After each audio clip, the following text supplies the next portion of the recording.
धारबांदोडेच्या धुलय वाठारांतल्या survey number 157/1 या सुवातेंतली झाडां कापिल्ल्या प्रकरणात जाग्याचे धनी मनोहर घनश्याम गांवकर हांचे आड रान खात्यान गुन्यांव नोंद केला। धुलय धारबांदोड्या दोंगर सपाट करतना झाडांय मारून उडयल्ली।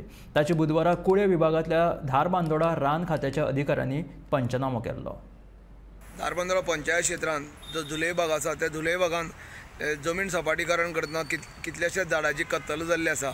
ताका लागून ते जमनीचो मालक मनोहर घनश्याम गांवकर याच्या विरोधात कुळे वन खाते यांनी अंडर PTA अंडर तेंचेर गुन्हा दाखल केल्लो आसा आनी हेजी चवकशी चालू आसा।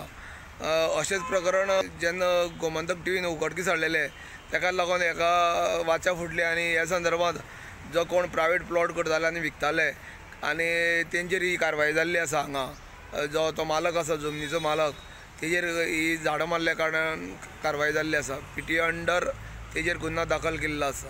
गोमंतक टीव्ही खातीर फोंडेच्यान एकनाथ खेडेकर।